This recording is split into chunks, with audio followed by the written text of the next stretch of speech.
Mega Suara. 89,8 Mega Suara FM Kuningan. Seperti yang sudah kita janjikan, kita hadirkan narasumber kita malam hari ini. Mantap. Oke, sekarang sudah ada siapa di depan kita? Selamat malam Bung Jonas. Selamat malam Kang. Apa kabar Bung? Sehat Kang, sehat Kang. Saya panggil Bung Bro. Boleh agak majuan sedikit ke mikrofonnya? Baiknya bro aja lah. Bro aja. Wih, Mas Bro. Emang di Badami kita ngobrol santai. Iya, santai aja. Santai, tapi bermakna bersama desa membangun Indonesia. Hmm. Sedikit profil tentang Bro Jonas ini Mania Mega Suara. Beliau berasal dari Linggasana, Kecamatan Cilimus, Kabupaten Kuningan. Dia penggiat kopi, sekaligus juga penggiat desa, karena salah satu kontribusinya yaitu dia adalah pendiri dan ketua koperasi Linggasana Makmur Sejahtera. Makmur Sejahtera. Wow, Seperti itu. luar biasa. Nanti kalau yang ingin tahu profil dan wajahnya bisa dilihat nanti di podcast kita ya di Iya, di YouTube. Mega Suara Channel tentunya ya. Ada Mega Suara Kuningan Channel di YouTube yang bisa Anda akses buat tahu video obrolan kita malam hari ini. Malam hari ini Bro Jonas, Bung Jonas atau Bung Jonas, kita ngobrolin tentang desa nih. Desa betul. Sejauh apa sih pemuda desa bisa berkontribusi terhadap desanya, khususnya mungkin dari kabisa atau dari potensi-potensi yang ada di masyarakat desa. Mungkin kalau di tinggal sana, Kang Jonas kan di penggiat kopi nih. Ceritain dulu deh asal muasalnya sampai ke kopi, kenapa nggak ke teh atau yang lain? Sebetulnya salah satu yang kesukaan saya sebetulnya suka ngopi Kang. Gitu. Ngopi dan juga sering nongkrong juga di kedai kopi. Akhirnya tertarik pada rasa kopi lah ya. Nah, kemudian setelah main-main ke Kuningan, karena dulu juga saya sekolah di Kuningan di SMA 3 ya, alumni 99. Halo, SMA 3. Kita kemarin tuh buat reuni di Kuningan, dan kebetulan juga saya sempat tinggal di Linggasana, saya reuni juga akhirnya ke tempat asal gitu kan, waktu SMA. Jadi dari situ ya asal muasalnya bicara tentang kopi, bertanya ke teman-teman yang ada di Linggasana, oh ternyata ada kopi. Di Linggasana ada Linggasana kopi. Akhirnya ya sedikit menjejaki lah ya, menjejaki yang ujung-ujungnya ya memang ternyata kopi itu memang unik, setiap tempat beda-beda ya, dan tertarik menjadi di Linggasana untuk mandi kopi, termasuk memberdayakan pemuda, karena memang dari dahulu saya senang sekali dengan kumpul-kumpul dengan pemuda yang jiwa muda sih ya. Jadi ya untuk bicara tentang desa dengan hubungkan dengan pemuda, ya bagi saya sih memang pemuda sebagai generasi yang bisa menyelamatkan lah gitu posisinya. Lebih suka pemuda ngopi sambil merokok. Eta salah satunya itu tuh. Sambil bicara masalah bangsa, masalah desa, dibanding pemuda yang tutup buku yang mementingkan diri sendiri. Saya suka dengan quotes itu Bung Karno yang Bung Karno ngomong. ya? Iya. Jadi zaman Bung Karno itu sebetulnya sudah ada narasi antara kopi dengan pemuda. Ketika kita bicara tentang Bung Karno dilibatkan dengan perjanjian Linggarjati sih kayaknya rada-rada nyambung tuh dengan keberadaan kopi yang ada di Linggasana, di seputaran Linggasana gitu. Masih bukan udah ngerasain enaknya kopi di Kelihatannya sana. sih ya. Berarti Linggasana atau Linggarjati juga atau Kuningan punya sejarah di kopi ya kan? Ya, jadi setelah mendalami dan melihat kondisi perkebunan yang ada di Linggasana ini atau di Gunung Ciremai, akhirnya kita coba cari informasi tentang kopi di Kuningan. Tahun 1853 itu sudah merupakan penghasil kopi terbaik. 1853? Iya, 1853. 53. Ya, itu dibuktikan di Japabode ya, majalah Japabode pada waktu itu. Sebelum perang di Ponorogo ya? Iya. Mantap ya. Dan di dalam di majalah tersebut diceritakan bahwa zamannya tanam paksa ya, tanam paksa itu pemerintah pada saat itu sudah memberdayakan 170 desa dengan 140.000 orang untuk menanam di sekitaran Gunung Ciremai. Itu yang sebenarnya agak penasaran ya dengan keberadaan kopi itu. Karena memang kalau kita lewat ke daerah Linggarjati sana gitu, ke pinggir-pinggir jalan tuh banyak pohon-pohon kopi ternyata di daerah sana gitu ya. Setinggi apa ya yang kamu lihat? Setinggi orang ada Cuman kalau misalkan yang sering saya lihat tuh kalau misalkan mau ke arah apa sih, pokoknya dari Linggarjati ke atas terus tuh ada di pinggir-pinggir jalan tuh kopi-kopi seperti itu. Nah, Dan itu udah mulai jarang ya kalau di desa sendiri. Dulu di desa Riau sendiri, Gunung Haji, di kebun-kebun masih ada kopi, tapi sekarang udah jarang banget gitu. iya. Berarti pelestariannya juga memang harus diperhatikan juga ya. Betul. Oh, Betul. berarti kalau beranjak dari Japagode tersebut, Gunung Ciremai punya sejarah kopi dan pasti ada kopi-kopi yang tertinggal jejak-jejak zaman dulu. Bung Iya. Jones. Ya sedikit pemahaman ke sana ketika kami menemukan di ketinggian 1.500 ternyata kopi itu sudah besar dan tertata. Sepertinya dahulu ada yang menanam, Oh, tidak. sengaja ditanam Ya, berarti ya. seperti sengaja Kalau rapi ditanam. seperti itu. Rapi sekali. Nah, itu jenis Arabica ya, Arabica. yang ketinggian 1.500. Nah, yang agak unik sedikit menonjol itu jenis Liberica yang besarnya sudah sebadan orang lah gitu. Besar pohonnya. Ya, betul, besar Wow, pohonnya. udah berarti Ya. udah berpuluh-puluh Berpuluh tahun tahun. sepertinya ya. Gitu. Ini Wow. yang belum kita coba ceritakan ke banyak orang sih sebenarnya. Wow, luar biasa. Ini berarti emang nggak salah nih kita panggil narasumber karena mungkin banyak orang yang belum tahu. Orang Kuningan juga mungkin belum tahu bahwa Kuningan punya potensi kopi. Iya. Kenapa pemuda-pemuda Kuningan bangga dengan Gayo? Oh, boleh bangga lah, boleh bangga boleh ya. Betul. Tapi kan ketika kita punya produk sendiri atau Kuningan punya kopi andalan, itu kan lebih bagus. Iya, betul. Ditambah lagi kita bisa ngolahnya sendiri. Iya. Betul nggak? Terus awal mula Kang Jonas ini misalkan menemukan kopi itu sendiri, kemudian akhirnya kenapa tercetus ingin menciptakan rumah kopi Linggasana? Pastinya ada kontribusi juga sama kerjasama dengan desanya kan. Bagaimana meyakinkan kepada desanya ini bisa digarap loh gitu. Ya, dari proses panjang ya. Jadi saya memang senang dengan pemuda, berdiskusi dengan pemuda. Ternyata dari pemuda Linggasana ini juga ada ketertarikan untuk ikut serta belajar. Nah, artinya kan ya orang kalau disuruh untuk mengolah kopi nggak akan bisa lah orang pintar kalau disuruh. Gitu. Tapi Iya. kalau ada ketertarikan sendiri atau semangatnya itu berbeda. Nah, Gitu. iya, Nah, betul. ini membuat saya menjadi wah Linggasana nih oke juga nih pemudanya. Akhirnya ya kita dengan kegiatan tersebut ya diapresiasi juga oleh pihak pemerintah desa, didukung oleh pemerintah desa.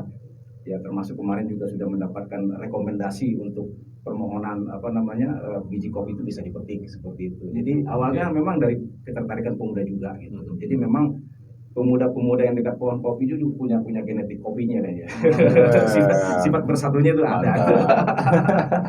Kesadaran bahwa Linggasana punya potensi kopi itu muncul dengan sendirinya atau ada gerakan bersama, wah ini kayaknya harus kopi nih. Ya, akhirnya penemuan itu dengan teman-teman saya jadi banyak bawa pemuda ke sana, bapak-bapak ke sana, termasuk teman-teman dari pendakian ya MPGC, kita satu tim. Akhirnya kita bawa supaya mereka yakin. Berarti langsung ditunjukin ke Iya, situ ditunjukin ya? ke lokasi yang ada Oke. pohon tersebut. Nah, akhirnya dari setiap kita naik ke lokasi tersebut, pulang selalu kita merenung. Terus kemana-mana tuh obrolannya. Kok bisa ada kopi ya? Kok bisa ada ini ya? Seperti itu. Akhirnya adalah suatu pemikiran di kita pada waktu itu. Yuk kita kelola bareng aja deh. Hulu hilir deh. Jangan kita jual yang sifatnya mentah. Kita biar aja orang-orang datang ke sini menikmati kopinya, nanti pulangnya bawa oleh-oleh atau beli gitu. Konsepnya jadi seperti itu akhirnya tuh. Iya, betul. Hubungannya dengan petani kopinya, Bung Jonas. Kalau berbicara idealisme tanpa menyentuh para pelaku atau petani kopinya kan rasanya hambar gitu ya. Ibaratnya perjuangan untuk kopi itu, apakah ada ininya ke petani kopi enggak nih? Ya, jadi di Linggasana ini kan jadi akhirnya terbaca ya, artinya pohon yang kita temukan itu tentu di lahan dari pihak PNGC. Tapi ada juga petani yang memiliki kebun. Akhirnya kita buat beberapa segmen di samping kita merangkul petani, maka untuk yang penanganan yang ada di PNGC ini posisi di atas itu adalah pemetik namanya. Belum tentu dia petani kopi gitu. Tapi petani kopi juga kita rangkul. Udah terorganisir petani kopi? Sudah terorganisir. Dalam koperasi itu? Dalam koperasi gitu. Jadi panen ini kita lebih beli kalau dibandingkan dengan harga Kuningan kita lebih mahal lah beli ke petani kita dibandingkan harga yang ada di Kuningan. Kuningan untuk sekelas cherry atau apa gitu. Harus sejahtera dong. Oh iya dong. Tujuannya kan itu, Mas. Kalau kita minum segelas kopi mensejahterakan semua kan doanya banyak yang kita terima. Iya, betul. Hebat ya, dari kopi bisa seperti itu ya. Iya, itu. Wow, luar biasa. Kemudian ketika Kang Jones memperkenalkan pohon kopi itu sendiri, akhirnya terus untuk bekerja sama gitu kan.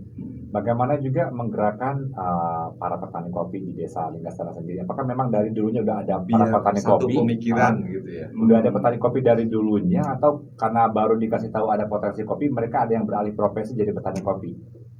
Ya, kalau bicara dengan keadaan petani kopi di sana memang ada juga jadi mantan petani kopi, ada, bayangkan. Waduh. Mantan petani Mantan kopi, petani kopi. karena perubahan lahan ya antara Oh, kecil dan iya, jadi mereka Betul, membiarkan kopi itu Mereka berbuah. pikir kurang menjanjikan dari Ya, kopi. kurang menjanjikan, kemudian Iya. dengan udah kurang menjanjikan, kemudian juga banyak larangan gitu kan, akhirnya kopi itu terbuang-buang sampai posisi tumbuh di bawah pohonnya. Waduh. Dan itu juga merusak gunung sebetulnya, karena dengan pohon tidak diambil, kopi menjadi masif tapi tidak teratur, akhirnya kan tidak produktif juga.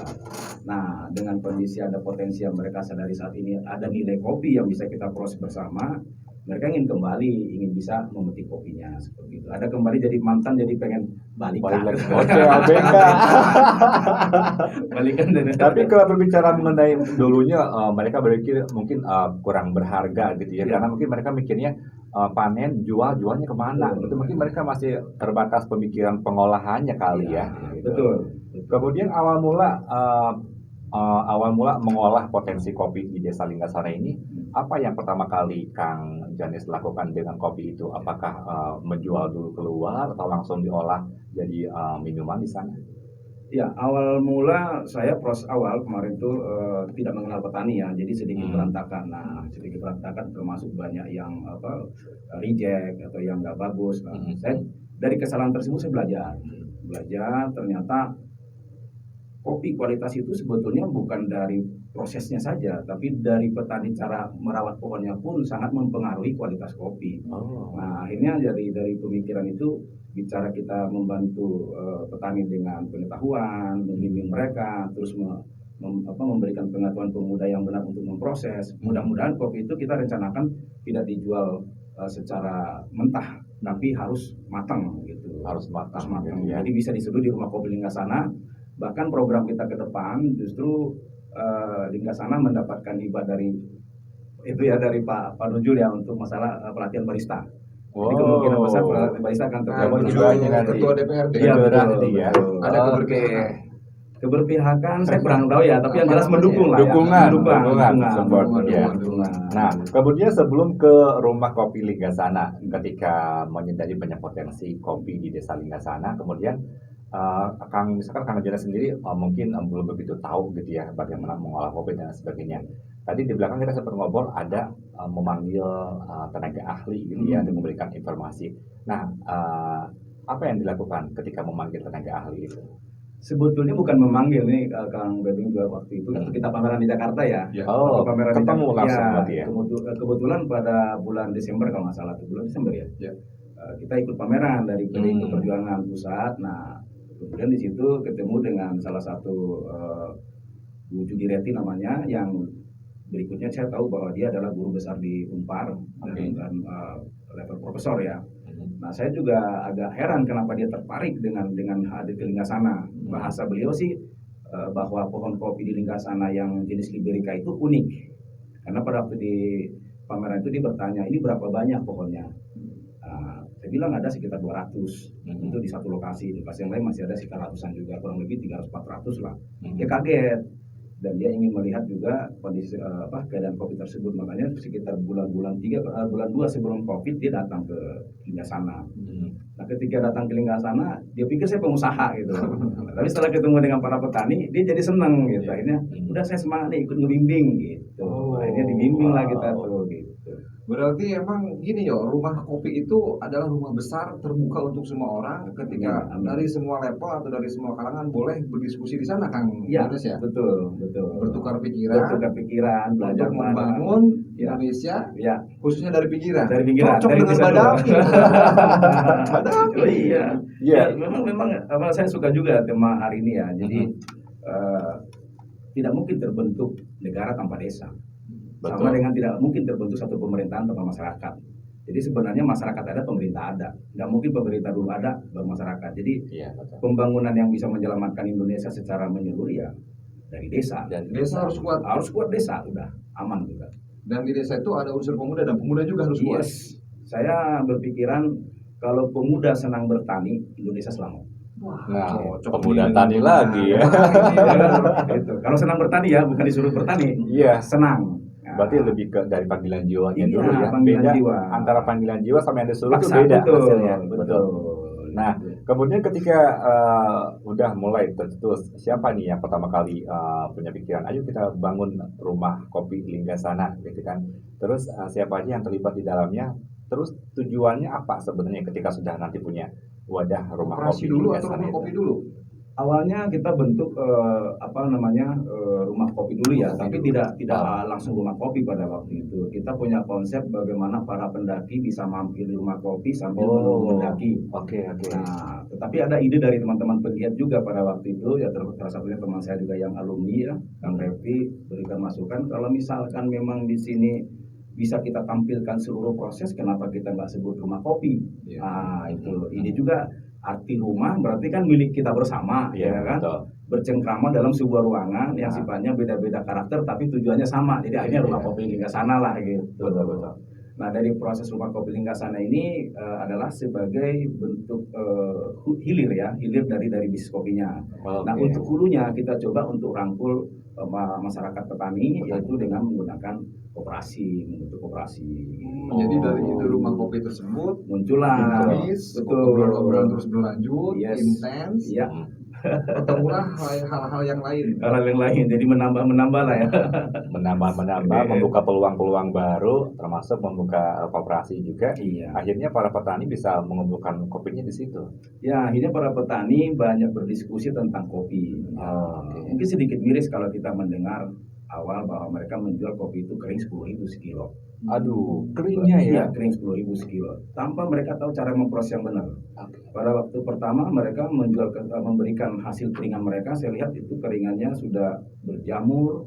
Jadi artinya udah pasti nggak bagus lah kita konsumsi kopinya juga gitu. Jadi itu salah satu cara proses yang sehingga sekalipun kopinya bagus dan enak, sebetulnya kalau proses sudah salah tetap jadi nggak maksimal. Nggak maksimal gitu. rasanya. Jadi petani juga sekarang udah pada tahu bagaimana Betul. mulai dari metiknya, merawat Betul. pohonnya sampai mengeringkannya juga. Tadinya nggak betul, tahu yo. ya. Wow, Dari keren situ ya. ada Iya. panggilan Betul. penggiat kopi untuk mengedukasi para petani kopi mungkin Iya. ya. Ya mudah-mudahan koperasi Linggasana ini bisa mengemban tugas sedikit dari negara, yaitu mencerdaskan kehidupan bangsa. Wey. Amin, mantap, luar biasa ya. Ini enak banget gitu ya Enak, kalau enak. dari masyarakatnya sendiri bisa untuk diarahkan, gitu ya, mereka dikasih bekal dan mereka menerima gitu ya. Betul. Gitu, benar nggak sih? Ya iyalah. Iya. Yang saya bayangkan seperti itu yo. Berarti Mania Mega Suara pun boleh ya, Bung Jonas untuk berdiskusi atau mampir ke rumah kopi ya. Ya setuju, memang kita harus Boleh. banyak berdiskusi ya. Berdiskusi itu bertukar pikiran. Iya. Itu aliran Siliwangi itu. Wow, luar biasa. Jadi kita nggak cuma ngobrol kosong doang, tapi ada bukti nyatanya juga. Iya. Langsung jadi nyata. Iya. So- ditemani dengan Seduhan seduhan kopi ya. Oh, makin betul. cerdas bro. Sama kayak tema kita malam hari ini dong, iya. ya. Jangan cuma mimpi, coba minum kopi. Iya. Dan ngomong-ngomong soal kopi, kita mau ngenalin dulu sama Mani Mega Suara semuanya. Kalau nanti kalian melihat video kita di YouTube channel Mega Suara Kuningan channel ini, Kang Jonas ini membawa beberapa varian produk dari kopi Linggasana sendiri. Dan ketika beliau datang tadi, langsung memperkenalkan ada yang namanya Kaskara. Sekarang. Nah, buat Mani Mega Suara yang baru dengar Kaskara itu apa nih? Apalagi para pecinta kopi mungkin ya udah terkenal tuh Arabica, Robusta, yang kayak gitu ya. Kalau Kaskara udah pernah dengar belum? Masih asing Nah, nih kayaknya. kan. Jadi Kaskara ini juga merupakan salah satu bagian dari kopi ya. Iya. Kenapa dikatakan bagian dari kopi? Karena memang bukan kopi, tapi Iya. kulit kopi. Kulit kopi, betul. Oke. Ceritain Bung Aduh. Jonas. Ceritain. Ya, jadi setelah mendapatkan bimbingan dari Profesor Budi Repti, kita mulai memahami arti kopi dari sisi warna. Setiap warna menurut beliau memiliki zat yang terkandung berbeda-beda di dalamnya. Warna merah kandungannya apa, warna jingga kandungannya apa, warna hijau kandungannya berbeda. Nah, untuk proses warna merah sempurna ini adalah suatu kematangan yang sempurna dalam kopi ya. Yang menurut beliau betul. bisa dipergunakan juga kulitnya, yaitu sebagai teh dari biji kopi. Teh dari biji kopi, bukan teh umum, teh dari biji kopi yang kulitnya ini tidak mengandung kafein. Jadi dia hanya mengandung mungkin salah satunya seperti ya rasa asam, ya. Ya kimianya saya kurang paham lah, tapi Warna yang jelas merahnya enak gitu ya. aja lah gitu ya. Terus kemudian untuk kopi-kopi yang tidak matang sempurna itu dianjurkan diprosesnya natural, langsung jemur supaya zat-zat yang di dalam kopi itu menyerap ke biji yang green bean-nya gitu. Nah, Kaskar ini sendiri banyak kita lihat penyajiannya itu di luar negeri atau di kota-kota besar gitu. Tapi untuk di Kuningan sih mudah-mudahan kita juga jadi pelopor lah. Belum ada ya di ini. Belum ada. Nah, ini buat para pendengar ya yang suka kopi gitu kan, ini salah satu tantangan buat kalian semuanya yang udah sering ngopi di sana sini tapi belum coba Kaskara gitu ya. Mampir dulu ke rumah kopi Lingga Sana. Dan kalau berbicara soal Kaskara ini ada dua varian yang Rio lihat di sini, ada Kaskara sama Kaskara spesial. Kalau dari warna sendiri dia udah bisa ngelihat. Kalau yang Kaskara ini dia lebih ke merah tua gitu ya. Kalau yang Kaskara spesial ini lebih ke yang hitamnya gitu ya. Jadi Kaskara spesial itu kita dapatkan dari jenis Arabica yang ketinggian 1500 tahun kemarin. Nah, itu memang rasa asamnya lebih kental. Nah, dibandingkan dengan Kaskara yang ada di pertanian, yaitu di bawah ketinggian sekitar 1000 sampai 1300 gitu. Jadi memang beda ketinggian, beda rasa. Rekomendasi dari seorang profesor berarti emang secara ilmiah sudah teruji. Sudah teruji dan aman dikonsumsi berarti ya. Aman dikonsumsi, betul. Tadi dia bilang nggak cuma kulit melinjo doang yang bisa dimakan. Kayaknya kita harus nyeduh dulu. Sambil kita simak lagu dulu ya. Boleh. Nanti kita bakal ngobrol lebih jauh lagi nih soal produk-produk kopi dari Desa Lingga Sana ini ya. Dan kita juga nanti bakal ngobrol rumah kopi Lingga Sana. Nanti sekalian kita tanya-tanya langsung sama petani kopi yang sudah hadir di sini juga seperti apa ya experience mereka. Dan Mania Mega Suara pun boleh berinteraktif, boleh juga telepon, WA juga ya. Boleh banget. Di Fanspace boleh juga ya. Boleh. Di mana lagi yuk? Komen di Suara Kuningan. Pokoknya kita semua sosmed ada, Instagram juga ada. Semua yang udah tahu layanan yang bisa dipergunakan. Silakan nanti kita tunggu komentar kalian yang mau nanya-nanya soal kopi Lingga Sana juga diperbolehkan ya. Stay tune terus di Badami bersama Desa Membangun Indonesia.